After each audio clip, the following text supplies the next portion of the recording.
Hi everyone, welcome to infinite decimal. My name is Rajan. आज इस video में हमारे साथ हैं गर्वित सहल, जिन्होंने एसबीआई पीओ 2023 का एग्जाम क्लियर किया है।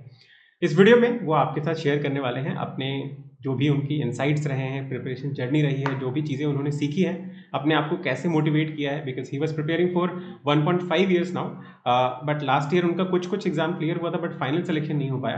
लेकिन इस साल उन्होंने जो भी ऑब्स्टिकल्स है सबको क्लियर करते हुए फाइनल सिलेक्शन ले लिया है।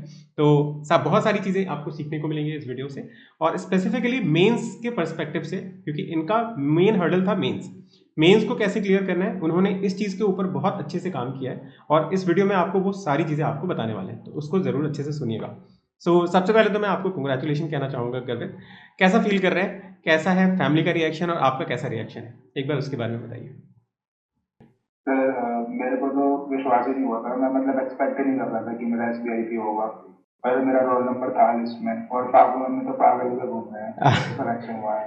ओके, ग्रेट अभी ग्रेट। भी मतलब पापा फ्रेंड्स के साथ बैठे हुए हैं, अपना बातचीत कर रहे हैं कि हो गया बच्चे का। अच्छा अच्छा।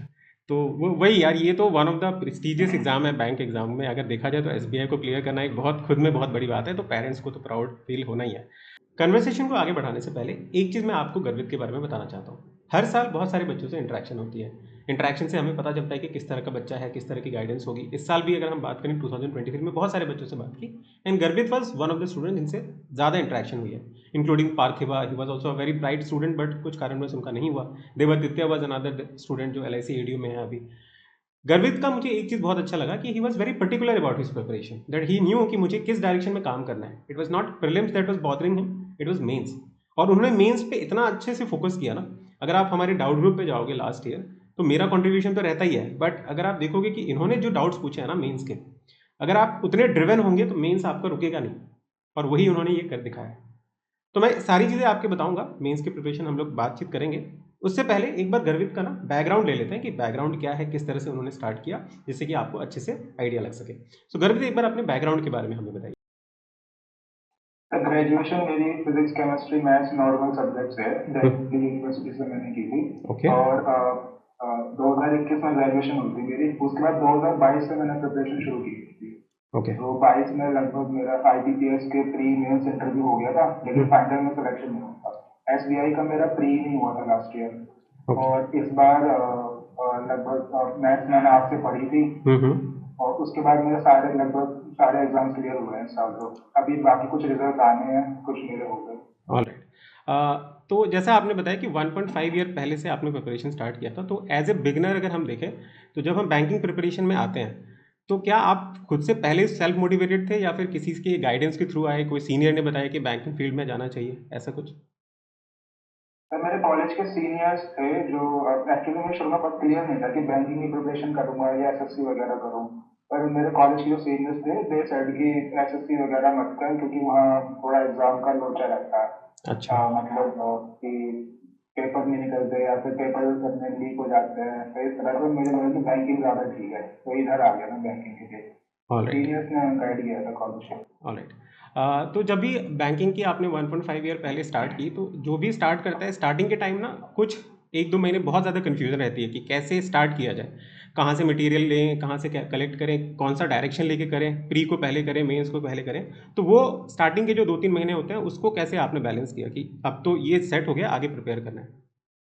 सर 2-3 महीने नहीं, मेरे को लगता है 4-5 महीने यही दिक्कत चलती रहती है, क्योंकि अभी इस टीचर से पढ़े या उससे पढ़े किससे पढ़े समझ में नहीं आता।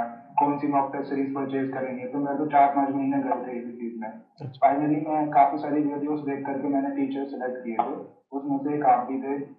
तो ऐसे करके मैं डिसाइड किया था। मतलब मैंने सारे टीचर्स की सबकी वीडियोस देखी थी, मॉक टेस्ट भी मैंने सारे परचेज कर लिए थे जितने अवेलेबल थे, जो मैंने सुने थे सभी खरीद लिए थे।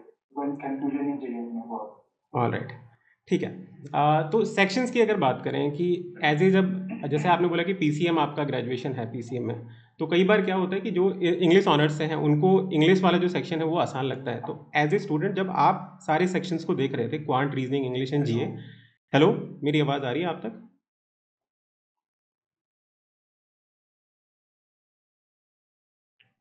हाँ। तो मैं नेक्स्ट जो आपको क्वेश्चन पूछ रहा था कि जैसे अगर कोई स्टूडेंट इंग्लिश ऑनर्स से है तो ही फाइंड्स कि इंग्लिश मेरा हो जाएगा, मुझे इतना उसमें ज़्यादा टाइम देने की ज़रूरत नहीं है, क्वांट और रीजनिंग को टाइम देना पड़ेगा। तो आप जैसे पीसीएम बैकग्राउंड से बिलोंग करते हैं, तो आपको कौन सा सब्जेक्ट लगा कि ये सब्जेक्ट में उतनी ज़्यादा मेहनत करने की ज़रूरत नहीं है, इसमें पहले मुझे करना चाहिए? सर बैकग्राउंड से मुझे लगता है कि क्योंकि वहाँ पर एडवांस मैथ पढ़ाई जाती है, इंटीग्रेशन वगैरह, कैलकुलस। बैंकिंग में उसका कुछ काम नहीं होता, बैंकिंग में प्योर अरिथमेटिक पढ़नी होती है। तो राइट। मुझे लगता है कि कोई अगर ये बोले कि मैं पीसीएम से हूँ तो अच्छा कर लूंगा, वो मुझे ठीक नहीं लगता। क्योंकि ऑलराइट। इसमें बिल्कुल ही डिफरेंट चीजें हम पढ़ते हैं, अलग ही कॉन्सेप्ट होते हैं सारे। तो मैथ्स मुझे समझ में आ जाती थी, ये था, लेकिन मेरे को कॉन्सेप्ट पहले से पता नहीं थे, तो मैंने सारा पढ़ाई शुरू से ही पढ़ा था, शुरू लेकिन से। समझ में आ जाता था मेरे को। ऑलराइट। तो ऐसे अगर तीनों सेक्शन में से या चारों सेक्शन में से आपका स्ट्रॉन्ग या वीक एरियाज को क्लासिफाई करने बोलूँ तो कौन सा कोई एक या दो एरिया आप चूज करेंगे? सर मेरे लगभग सारे सब्जेक्ट अबव एवरेज थे, सब में मैं लगभग बराबर ही स्कोर करता था, लेकिन इस बार मेरे सबसे कम मार्क्स रीजनिंग में आए हैं। अच्छा, रीजनिंग में आए हैं। रीजनिंग में मेरी पजल्स थोड़ी वीक रहती थी। ऑलराइट। ठीक है। तो जैसे आपने बोला कि क्वांट आपको समझ आ जाती थी, तो ऐसा मान के चल सकते हैं कि क्वांट थोड़ा सा आपका ज़्यादा अच्छा था कंपेयर टू रीजनिंग और इंग्लिश? हाँ, इंग्लिश थोड़ा और बेटर था, क्वांट फिर नेक्स्ट लेवल पे आता था, फिर general awareness, then reasoning. Alright. ठीक है। तो अब हम पूरी प्रिपरेशन स्ट्रैटेजी के रेस्पेक्ट में बात करते हैं। जैसे प्रीलिम्स एग्जाम को लेते हैं, तो आपसे जब मेरी लास्ट इंटरेक्शन हुई थी एग्ज़ाम से पहले, तो आपने ये बताया था कि सर प्रीलिम्स उतना ज़्यादा मुझे प्रॉब्लमेटिक नहीं लगता है क्योंकि वो मैनेज कर लूँगा, मेंस प्रॉब्लम है। तो बहुत सारे स्टूडेंट हैं जिनका प्रीलिम्स क्लियर नहीं होता है, तो आप उन स्टूडेंट को एज ए होल प्रीलिम्स के लिए क्या सजेस्ट करना चाहोगे कि कैसे उनको प्रिपेयर करना चाहिए? सर प्रीलिम्स के लिए मोस्टली मैं जो करता था, मैं ये करता था कि जो क्वेश्चंस मेरे पे नहीं होते थे मॉक टेस्ट में, उनकी लिस्ट में बना लेता था। जैसे मैंने डायरी में लिख लेता था कि इस मॉक टेस्ट का ये वाला मॉक नंबर, और इस मॉक नंबर में इस सेक्शन में ये सेक्शन का जो क्वेश्चन है ये मेरे को करना है। तो इस तरह से मैंने काफ़ी सारी लंबी अपनी लिस्ट बनाई थी। और एग्जाम के मतलब 10-15 दिन पहले ही जैसे पजल्स भी हो गए, उन्हीं 20-25 क्वेश्चन को, या जो भी मेरे 30-35 इकट्ठे होते थे, उनको मल्टीपल करता था। 5-6 बार किए हैं मैंने। पजल्स की लगभग मेरे पास 35-40 पजल्स इकट्ठी हो गई थी, उन्हीं को मैं बार बार रिपीट करता था। 6-7 बार मैंने रिपीट किए हैं, और रिपीट करते हुए मैं सारी पॉसिबिलिटीज को वापस बना के देखता था। मेरे को याद भी हो गए थे कि इस पजल की ये पॉसिबिलिटी में सॉल्व हो रहा है। अच्छा। तो इस तरह से करता था। ऑलराइट। तो अगर सब्जेक्ट वाइज में मैं चलूँ तो क्वांट के लिए आपने कैसे स्टार्ट किया था? प्रीलिम्स और मेंस दोनों साथ स्टार्ट किया था या फिर मतलब पहले प्रीलिम्स का कुछ पार्ट किया एंड देन मेंस स्टार्ट किया? क्वाड में सर मैंने आपकी स्ट्रेटेजी सारी फॉलो की थी। लास्ट ईयर आपने कुछ वीडियोस तैयार की थी, वही सब मैंने देखी थी। आपने यही कहा था कि प्रीलिम्स में ज़्यादा कुछ होता नहीं है, सबको एक साथ ही लेकर के करना होता है। तो जैसे जैसे आपका जो कोर्स था, मैंने आपका कोर्स परचेज किया था, उसी कोर्स को मैंने 5-6 बार किया है रिपीट मोड पे। ओके। तो वहाँ पे मेरे कॉन्सेप्ट पक्के हो गए थे, याद हो गए थे मेरे को सारे। ओके। आपने इस दौरान नोट्स भी बनाए थे क्वांट के या रीजनिंग या किसी और सब्जेक्ट के? हाँ सर, मैंने सारे जो भी क्वेश्चन आपने करवाए थे, एक एक क्वेश्चन के नोट्स बनाया था अच्छा। सबका। Great great. एंड अगर रीजनिंग की बात करें तो रीजनिंग को कैसे आपने देखा था? रीजनिंग में सर मैंने कुछ मैंने एग्जाम दिए, तो मेरे को समझ में आया था कि पजल सबसे ज्यादा इंपॉर्टेंट होती है रीजनिंग में। तो मेंस के भी मेरे पास कुछ 20-25 पजल हो गए थे, वो ही मैंने बार बार रिपीट मोड पे सॉल्व किए हैं। मेंस के एग्जाम में पजल अपने को सारी नहीं बनानी होती है, एक पजल चूज करके वही बनानी होती है। बाकी क्रिटिकल रीजनिंग मोस्ट इम्पोर्टेंट है आज के, मतलब मैं देखता हूँ कि एग्जाम में क्रिटिकल रीजनिंग के काफी क्वेश्चन पूछ रहे हैं वो, फिर पजल आती है। और मिसलेनियस तो पूछ नहीं रहा है, बहुत कम पूछता है। तो पजल और क्रिटिकल रीजनिंग अगर कोई अच्छे से कर ले तो वो काफी सफिशिएंट होगा उसके लिए। Okay. And with respect to English? English में sir reading is most important. Like grammar का तो बिल्कुल बहुत कम रोल होता है, मेरे को तो फील हुआ नहीं। मैं क्या करता था कि मैं आर्टिकल्स रीड करता था, द हिंदू के और इकोनॉमिक टाइम्स के। एक आर्टिकल मैंने एक दिन में पढ़ा, और फिर उसको वापस 2-3 घंटे के बाद फिर खोल लिया, फिर रात में उसी आर्टिकल को वापस रीड कर लिया, तो थोड़ी और अंडरस्टैंडिंग बढ़ जाती है। ओके। और जीए के लिए आपने मुझे नहीं लगता कि आप बहुत ज़्यादा डिटेल्ड वे में आपने जीए पढ़ा था, जैसे कि मुझे याद है लास्ट इंटरेक्शन से। तो आपने जीए को कैसे अप्रोच किया था?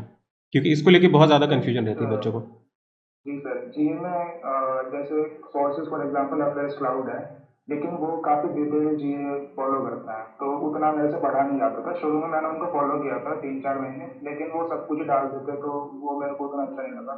स्मार्ट कीड़ा की मॉक ड्रिल्स आती हैं, वो मैंने फॉलो की थी, वो लिमिटेड कंटेंट रखते हैं, और जितना सफिशिएंट कोई इंसान मेमोराइज कर सकता है उतना उनका होता है, वो मेरे को एग्जाम क्लियर करने के सफिशिएंट लगा था, तो वो यूज़ किया मैंने। ओके। प्रीलिम्स में आपने जैसे मॉक टेस्ट हम लोग बहुत सारा देते हैं प्रैक्टिस करने के लिए, तो मॉक टेस्ट किस मोमेंट पे आके आपने लगा कि हाँ अब मुझे मॉक टेस्ट स्टार्ट कर देना चाहिए, अब मेरे कॉन्सेप्ट कुछ इतने क्लियर हो गए हैं, कुछ ऐसा था? सर जब आपका अर्थमेटिक का कोर्स कंप्लीट हो गया था क्वांट वाला, फिर मैंने मॉक टेस्ट शुरू कर दिए थे उसके बाद, और 2-3 मॉक टेस्ट में लगाता रहता था, जैसे कि आज लगा दिया, फिर 2 दिन बाद फिर लगा दिया, फिर धीरे धीरे अपनी फ्रिक्वेंसी मैंने और इंक्रीज कर दी, फिर डेली लगाने लग गया, और एग्जाम के पास आ गया तो 3-4 मॉक टेस्ट लगा देते दिन में। ओके। आपने प्रीलिम्स के जैसे एक बोला कि लाइक मॉक्स आप देते थे, तो क्या वन गो में सारे सेक्शन देते थे या फिर बस सेक्शनल भी कई बार आप दे देते थे, ऐसा कुछ था? नहीं सर, मैं सारे मॉक देता था, एक बार 1 गो में 1 घंटे का मॉक होता है, वो पूरा देता था मैं। ओके। और मेंस के लिए आपने मॉक्स को कैसे अप्रोच किया? मेंस का सर मैं 1 वीक में एक मॉक लगाता था, जैसे हम्म। मान लीजिए अब कोई 3 महीने बाद कोई मेंस का मॉक होगा तो 1 वीक में एक लगा लिया, और मान लीजिए अगर अब 15-20 दिन बाद ही मेरा मेंस का मॉक होगा तो आज मैंने वो मॉक लगाया, कल को मैं उसको पूरा कर लेता था अच्छे से, फिर नेक्स्ट डे मैंने फिर से दूसरा मॉक लगाया, फिर उसके अगले दिन मैंने वापस उसको एनालाइज कर लिया ठीक से, ओके। ऐसे करते रहा। तो जैसे मॉक की एनालिसिस की अगर बात करें, क्वांट है जैसे, क्वांट में मेंस के मॉक की बात करते हैं, तो कैसे आप देखते थे, कैसे एनालिसिस करते थे जिससे कि आपको लगता था कि हाँ, क्योंकि कई बार क्या होता है ना कि बहुत लेंदी लेंदी क्वेश्चन आता है, तो हमें डिसाइड नहीं हो पाता कि कितना टाइम लगेगा इसको एनालिसिस करने में, तो उसको कैसे हैंडल करते थे आप? और सर इस बार जो एसबीआई क्यू का मेंस था उसमें काफी लेंदी क्वेश्चन आए थे, मैंने देखा था, लेकिन कुछ क्वेश्चन एकदम काफी इजी थे, वो डुएबल क्वेश्चन थे। हम्म। जैसे प्रोबेबिलिटी की डीआई आई थी, वो काफी सिंपल डीआई थी, लेकिन लोग प्रोबेबिलिटी को स्किप कर देते हैं, पर वो बहुत डुएबल क्वेश्चन था, बहुत इजी क्वेश्चन था। तो मॉक टेस्ट में मैं यही देखता था कि किस टाइप के क्वेश्चन मैं नहीं कर पा रहा हूँ, और बाकी जो लेंदी डीआई होती थी मॉक टेस्ट में उसको अवॉइड करता था, क्योंकि वो मेरे को एग्जाम में भी सॉल्व नहीं करनी है। कोई प्रोबेबिलिटी बेस्ड अगर डीआई मॉक टेस्ट में होती तो मैं जरूर सॉल्व करता था, क्योंकि मुझे लगता है कि इस पे बेस्ड क्वेश्चन आ सकता है, तो वो आ भी गया था एसबीआई के अंदर। ओके। हॉली बोर्ड में काफी सारे क्वेश्चन थे प्रोबेबिलिटी बेस्ड, और स्मार्ट किला में भी आते हैं, यही 2 मॉक मैंने यूजुअली सबसे ज्यादा फॉलो किया। ओके। और रीजनिंग और इंग्लिश को कैसे, लाइक रीजनिंग में तो बहुत लेंदी लेंदी कई बार पजल आ जाते हैं मॉक टेस्ट में, तो आप सारे पजल्स को एनालिसिस करते थे या फिर कुछ फ्यू, जैसे आपने बोला कि 20 पजल का कुछ लिस्ट आपने बनाया था, उसके बारे में बताइए। सर मैंने पजल कैटेगरी वाइज डिवाइड कर लिए थे, क्योंकि डिफरेंट डिफरेंट टाइप्स की पजल होती है ना। जैसे इस बार एक पजल आई थी, डाइस बेस्ड पजल थी, हम्म। मतलब कार्ड्स वाली पजल हम्म। होती है हम्म। ना, हम्म। हम्म। उस तरह की पजल काफी आती है एग्जाम में, तो वो आई थी। तो ऐसी पजल मैं कई बार बना चुका हूँ मॉक टेस्ट में भी, तो अलग अलग कैटेगरीज की पजल मैंने इकट्ठा की और उनको बार बार सॉल्व करता था, हर पॉसिबिलिटी को सॉल्व करता था। तो उससे याद हो जाता है कि इस पॉसिबिलिटी में कौन सा क्वेश्चन सॉल्व हो सकता है। एग्जाम में उतने टफ आते नहीं है, लेकिन थोड़ा एक लेवल अपन हाँ। तो एक्सरसाइज कर लेंगे तो अच्छा होता है। All right. और इंग्लिश को कैसे देखते थे? जैसे इंग्लिश में कई बार, अगर हम किसी मॉक टेस्ट का नाम नहीं लूँगा, लेकिन आरसी कई बार बहुत ज़्यादा लेंदी आ जाती है, तो वो रियलिस्टिक रहता है लाइक एक्चुअल एग्जाम में, और जो यहाँ आने वाला है उससे मैच करता है, या फिर बहुत ज़्यादा ही हाई लेवल होता है, उसको कैसे हैंडल करते थे? मॉक टेस्ट में जो आरसी होते हैं वो लेंथी होते हैं यूजुअली, एग्जाम में लगभग उसका हाफ लेंथ का आरसी आता है, लेकिन एग्जाम में जो आरसी आता है वो काफी क्वालिटी वाइज अच्छा होता है क्वालिटी मॉक टेस्ट वाइज। से, क्योंकि उनका जो इन्फ्रेंस होता है वो काफी सही आता है, मोस्टली क्वेश्चन इन्फ्रेंस बेस्ड आते हैं। मॉक टेस्ट में उतना अच्छा वो लेवल प्रोवाइड नहीं करते, बस लेंथी कर देते हैं उसको। ऑल तो राइट। मुझे लगता है कि उसको आर्टिकल को रीड करके उसको समझ लेना वो ज्यादा बेटर है। ओके। और अपार्ट फ्रॉम आरसी जो बाकी क्वेश्चंस होते हैं, उसको मतलब आपका ऑर्डर क्या रहता है? जैसे इंग्लिश की अगर बात करें, तो पहले आप आरसी करते थे एनालिसिस के टाइम, और एग्जाम के टाइम भी आपने कैसे देखा था किस सेक्शन को पहले करना चाहिए? सर मिसलेनियस से क्वेश्चंस पहले कर लिए, उसके बाद मैं जंप करता था रीडिंग कॉम्प्रिहेंशन में, फिर मैं लास्ट में पैराजम्बल करता था। पजल बनाते थे। All right. अगर क्वांट की बात करें, तो क्वांट में प्रीलिम्स में आपका ऑर्डर क्या होता था? जैसे अगर आप मान लीजिए कल आपका प्रीलिम्स का एग्जाम है, तो आप आज क्या सोच के जाएंगे, या फिर क्या आपने स्ट्रैटेजी बना के रखी थी प्रीलिम्स एग्जाम के लिए, क्वांट के लिए? सर प्रीलिम्स में मैं सेफ खेलने की कोशिश करता था, मैं ये नहीं करता था कि मेरे को इतने अटेम्प्ट करने हैं, जैसे क्वांट का सेक्शन आया तो मैंने सिंप्लीफिकेशन ढूंढा, वो कर लिया, नंबर हम्म। सीरीज फिर नंबर सीरीज कर ली। उसके बाद में डीआई ढूंढता था, क्योंकि 3 डीआई आती है मेंस में और प्रीलिम्स में, प्रीलिम्स में। और दो अच्छी खासी डुएबल होती हैं एसबीआई के एग्जाम में। उसके बाद अर्थमेटिक के 2-3 क्वेश्चन लगा दिए, 20 मिनट में लगभग 20 क्वेश्चन 21 क्वेश्चन हो जाते हैं ओके। ठीक है। फुल एक्यूरेसी के साथ। ओके। मॉक टेस्ट में आपके प्रीलिम्स में कितने स्कोर आते थे? मॉक टेस्ट में सर प्रीलिम्स में मेरे क्वांट लगभग के? 65। क्वांट में? क्वांट में हाँ। क्वांट में 21 से 22 पेज तक आ ओके। जाते थे। और आपको क्या लगता है कि जैसे 21-22 आता था, तो एक्यूरेसी आपकी पूरी मेंटेन रहती थी उसमें? मोस्टली मेरी एक्यूरेसी रीजनिंग में क्वांट में अच्छी रहती थी। ओके, अगर मैं 20 क्वेश्चन अटेम्प्ट करता हूँ तो एक या दो, मैक्सिमम दो गलत होते थे।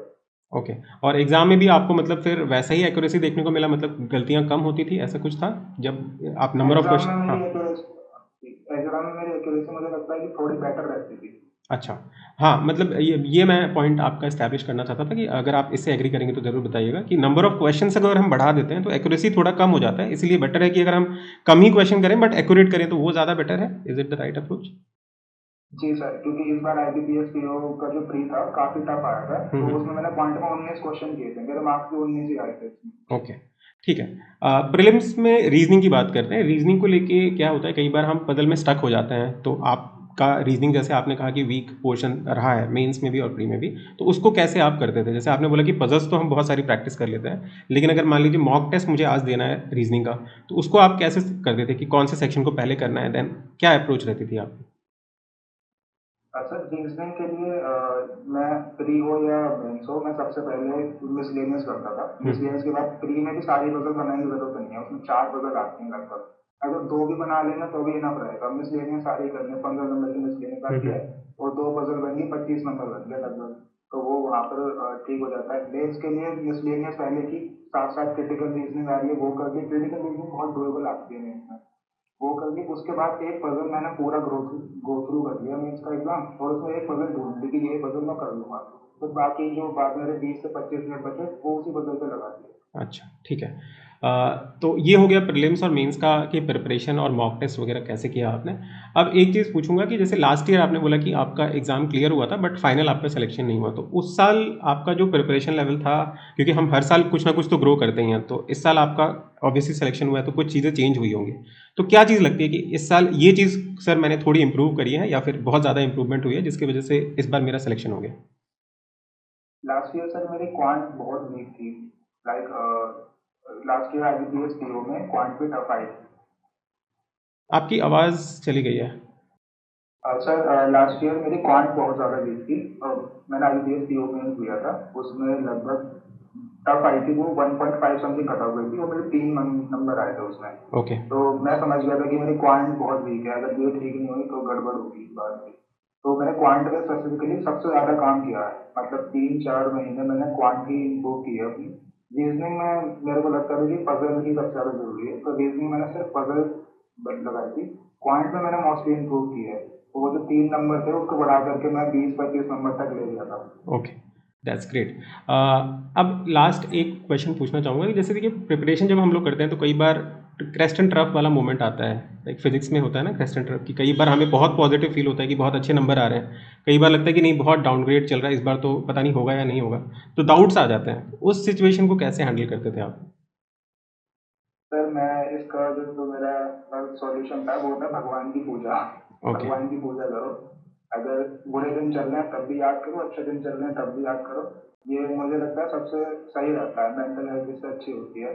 अगर बुरे दिन चल रहे हैं तो बोलो कि अभी बस भगवान ऐसा चल रहा है, आप देखो यार कुछ दिक्कत चल रही है अभी, तो वो कर देते हैं, सॉल्यूशन निकल ठीक है। जाता है। जैसे मुझे विश्वास नहीं था कि एसबीआई मेरा होगा, तो मैं जब मेरा एसबीआई का इंटरव्यू था तो वहाँ पे श्री कृष्ण जी की पूजा करता हूँ, वहाँ पे उनकी मूर्ति भी लगी हुई थी। मैंने कहा भगवान अंदर जा रहा हूँ, जरा देख लेना मेरा। और उन्होंने बहुत तो बहुत देख सारी कृपा बरसा देख दी लिया। आपके ऊपर। जी अच्छा, सर, देख लिया मैंने। या एक और लास्ट क्वेश्चन कि जैसे डेली वाइज का कुछ शेड्यूल रहता था आपका कि डेली में मुझे ऐसे इतने घंटे पढ़ना है, ऐसा कुछ था आपका? सर हाँ, डेली कंसिस्टेंसी रखनी बहुत जरूरी है। यही एकमात्र जो की होगी एग्जाम क्रैक करने की, यही की होती है। हम्म, मेरा क्या रहता था कि मैं सुबह उठ के नहा धो के जिम करके फिर जो मेरा दिन होता था वो पूरे दिन में पढ़ाई करता था। अब चाहे वो 6 घंटे हो, 10 घंटे हो, 12 घंटे हो जाए, पढ़ाई करता था मैं उसके बाद। अच्छा, कोई टारगेट रहता था यही कि मुझे करता था। आज इतना अचीव करना है कोई सेक्शन में, ऐसा कुछ, या फिर आप मतलब रहते थे कि हाँ इतने घंटे पढ़ना है मुझे, उसमें जो भी मुझे चीज़ें कंप्लीट करनी है जो चल रहा है इधर कोर्स में या फिर खुद से, वैसा कुछ था? हाँ सर, सुबह उठने के बाद मेरा टारगेट बन जाता था दिमाग में कि जैसे मान लीजिए प्रोबेबिलिटी मेरी वीक है तो प्रोबेबिलिटी मेरे को करनी है। ये मैंने सेलेक्ट कर लिया कि ये क्वेश्चंस हैं, ये मेरे को प्रोबेबिलिटी करने ही करने हैं, आज 10-12 जितने भी हैं। उसके बाद रीजनिंग में 2-3 पजल बनाने ही है, मेंस का एक पजल बनाना है, उसी तरह से मैं करता था। टारगेट तो हमेशा रहता ही था। ओके, इंग्लिश का आर्टिकल मैं डेली रीड करता था, तो वो भी मेरा टारगेट में रहता था। ओके। करंट अफेयर्स रीड करना, लाइक जो डेली करंट अफेयर्स आते हैं वो तो रीड करने ही होते हैं, तो वो भी टारगेट में रहता था। अच्छा, मॉक ड्रिल के बारे में एक बार बताइए मुझे। जैसे आपने बोला कि मैं स्मार्ट कीरा के मॉक ड्रिल्स देखता था, तो वो कैसे आपने उसको फॉलो किया है? लाइक पीडीएफ तो सर पीडीएफ होंगी या कुछ होंगी, तो उसको कैसे फॉलो किया आपने? सर स्मार्ट कीड़ा के मॉक ड्रिल्स में एक सबसे अच्छी बात यह है कि वो कंसाइज न्यूज़ देते हैं। कंसाइज जैसे अभी तो उन्होंने डेली न्यूज़ प्रोवाइड करनी शुरू कर दी, पहले डेली नहीं देते थे वो। लेकिन अब जो उन्होंने डेली शुरू किया है, तो डेली उनके पीडीएफ आते हैं।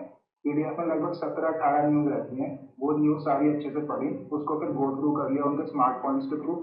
फिर उनकी मॉक ड्रिल होती है, क्विज टाइप होता है, उससे उसको रिवाइज कर लो। अगली अच्छा। बार आपको पीडीएफ पढ़ने की जरूरत नहीं है। अगर रिवीजन करना है तो वापस से वो क्विज को रीअटेम्प्ट करो और फिर से उसको दे लो, तो अच्छा रिवीजन हो जाता है। जो क्वेश्चन गलत हुए वहीं पर वो शो हो जाएंगे, उन्हीं क्वेश्चन को वापस रिवाइज कर लो, और ऐसे करता था मैं। अच्छा, नंबर ऑफ मॉक टेस्ट की अगर बात करें तो लाइक 1.5 ईयर्स में आपने अभी इस साल 2023 में कितने प्रीलिम्स के मॉक टेस्ट दिए होंगे ऑन एन एवरेज, और मेंस के कितने दिए होंगे? कुछ सर आइडिया मैंने है? बहुत सारे दिए होंगे, लगभग प्रीलिम्स तो मान के चलिए 200-250 के ऊपर ही होगा। अच्छा।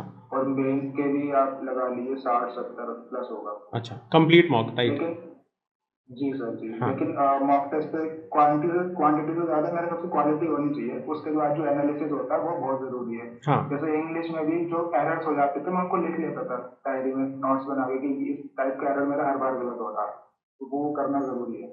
अच्छा, मैं आपसे रिक्वेस्ट करूँगा कि जैसे कोई आपने क्वांट के नोट्स बनाए हैं, तो कोई एक चैप्टर का आप नोट्स अगर मेरे साथ शेयर कर सकते हैं, तो बहुत ज़्यादा हेल्प होगी उन सारे स्टूडेंट्स को जो इस साल कोर्स में है या फिर जो कोर्स में नहीं भी हैं। इन जनरल कोई एक चैप्टर को पढ़ना चाहते हैं, तो उनको पता रहेगा कि कैसे-कैसे चीज़ों को पढ़ना चाहिए, कैसे शॉर्ट नोट्स बनाने चाहिए। तो वो एस्पिरेंट्स के लिए बहुत अच्छा हो जाएगा, तो आप एक बार शेयर करेंगे तो बहुत बढ़िया रहेगा। जी सर मैं शेयर कर दूंगा, पर अगर मेरी हैंड राइटिंग हाँ, शायद नहीं नज़र वो ना तो कोई आती बात ना। नहीं। अरे आप सेलेक्टेड हैं, अभी आप जो देंगे ना सब कुछ चांदी रहेगा, सोना की तरह रहेगा। ठीक है? जी अच्छा, सर मैं एंड करते हुए मैं आपसे एक लास्ट मैसेज बच्चों के लिए देना चाहूँगा जो इस साल लाइक एस्पायर कर रहे हैं एसबीआई और आईबीपीएस पीओ को। उनको किस तरह से लाइक आप गाइड करना चाहेंगे? अगर 1-2 लाइन में अगर मोटिवेट करना चाहें तो? सर मैं बोलूँगा कि 3 चीज़ें ज़रूर करिए। सबसे पहले तो इम्पोर्टेंट है पढ़ाई, हुँ। ठीक है? ये ज़रूरी है। दूसरी, भगवान की पूजा करनी बहुत ज़रूरी है। और तीसरी, कोई एक हॉबी अपने पास रखें।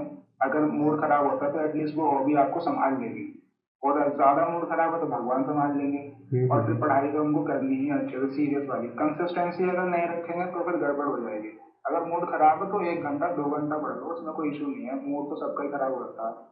अप डाउन सबके जीवन में आते रहते हैं, कभी मन करता है पढ़ना है, कभी नहीं करता कि नहीं पढ़ना है, लेकिन उतना कोई इशू नहीं है, वो सबके साथ होता है।